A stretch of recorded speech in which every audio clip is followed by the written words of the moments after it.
I'm Colin Sanders, and you're listening to the History Books Review. I read history books and I review them. The city of Palmyra originated as a simple settlement around an oasis in the middle of the desert. The name comes from the same root as our name for palm tree. Its wealth and fame came about as a result of the silk trade, making it a vital stopping point. Being equidistant between the Roman and the Persian empires, it was always likely to fall under the influence of one or the other, but under some circumstances had the chance to play one off against the other. As Rome extended its influence into the east, it tended to be the most powerful actor on the stage, and the Palmyrans tended to lean in its direction, even though they always maintained a nominal independence. Trading people have an instinctive ability to know which side of their bread has the butter on it. The leading citizens tended to be educated in Latin and were able to treat on equal terms with Roman senators. But the peculiar circumstances of the crisis of the 3rd century gave the strategically positioned city of Palmyra a unique opportunity to assert itself. With the Roman military machine neutralised by barbarian invaders, and with Persia reasserting its power in a very direct way, the options open to the desert city were to either fall under the sway of the Persians or to take matters into their own hands. We've already heard how Odenathus came to the fore in the chaos that followed the capture of Valerian. As the Persians invaded, he had the presence to muster military resources to harry the retreat of the Persian army from the Roman territory.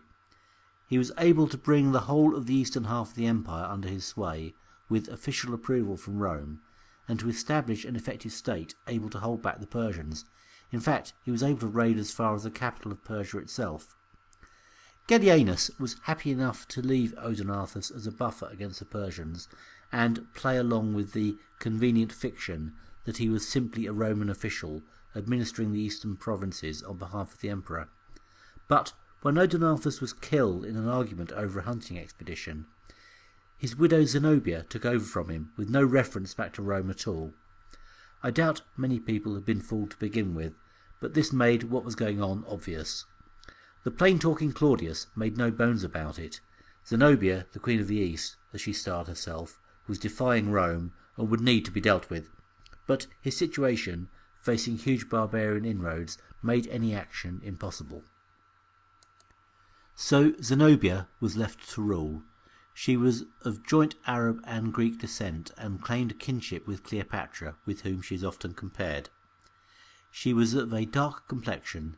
Her teeth were of a pearly whiteness, and her large black eyes sparkled with uncommon fire, tempered by the most attractive sweetness, we hear.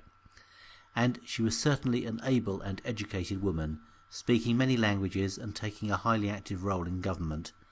The Cleopatra connection may well have simply been propaganda, because one of the first things she did was invade and conquer Egypt.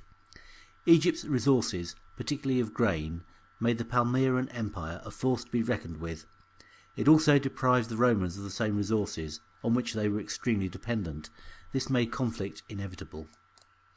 The reconquest of the East was very much the kind of project at which Aurelian would be expected to excel. He was an excellent general leading veteran troops, but even so, the going was tough. The Palmyrans were adept with archers and missile projectiles. Claudius had publicly rued the lack of these troops when he went into battle against the Goths a couple of years earlier. Now the Romans had not only to do without them, they had to actually fight them. As they advanced, there were 2 large pitched battles where Zenobia personally commanded. The Romans managed to overcome thanks to their superior hand-to-hand combat abilities. The lightly armed archers were no match for the legions once they had got to close quarters. But although they triumphed in the battles, the Romans had to contend with harassment from Arab tribesmen, motivated by theft rather than military considerations, as they advanced on Palmyra itself. And once they laid siege to the city, the advantages once again lay with the defenders. As Aurelian himself put it, "The Roman people speak with contempt of the war which I am waging against a woman.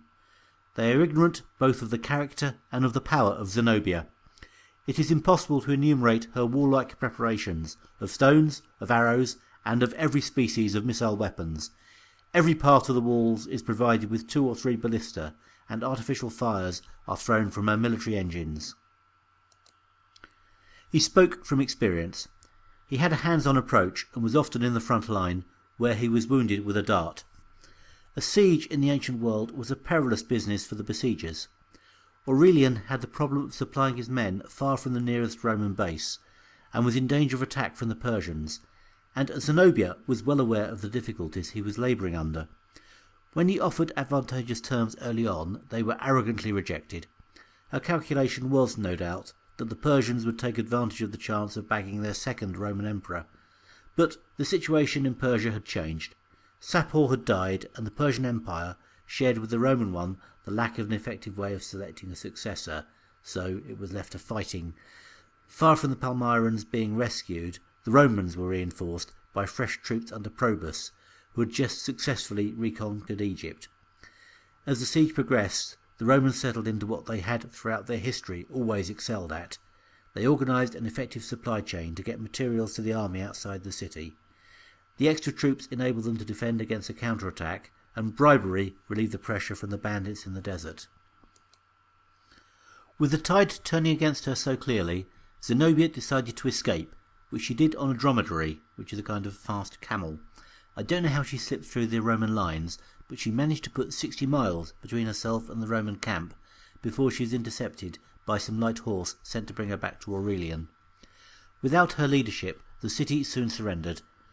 Aurelian left 600 archers to occupy it and returned to Emesa with piles of treasure, and of course Zenobia herself. When the two met, she gave an interesting spin on her political career, explaining that she had done what she'd done because I disdain to consider as Roman emperors an Aurelius or a Gallienus. You alone I acknowledge as my conqueror and my sovereign. A bit of flattery always goes down well.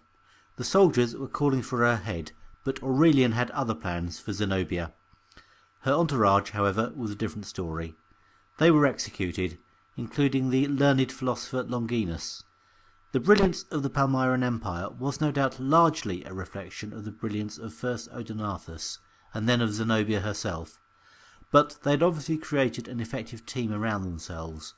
By wiping out her support staff, Aurelian was ensuring that there was no easy way back for Zenobia. This meant he could keep her as an ornament to his own reign. This was a very slight miscalculation. He must have thought that without the leadership of Zenobia, the city of Palmyra was safe. But he had no sooner crossed the sea back into Europe than he received the news that the Palmyrans had broken out into open revolt again and had massacred the soldiers he had left behind. Aurelian instantly retraced his steps back to the city and quickly occupied it. This time he dispensed with the easy terms and ordered widespread killing of the inhabitants. The city was ruined and was never to rise again. Palmyra had had a long history even before the rise of Rome. Up until now it had coped with the rise and fall of many empires. It's even mentioned in the Bible. The brief flowering of the Palmyran Empire could have developed into a longer lasting and interesting culture, fusing Greek, Egyptian, Arab and Syrian elements. Who knows what could have come of it? If the dart that hit Aurelian had been closer to its mark, maybe Palmyra would even now be a household name. But, as it is, the traders of Palmyra traded a brief, transient period of glory for oblivion.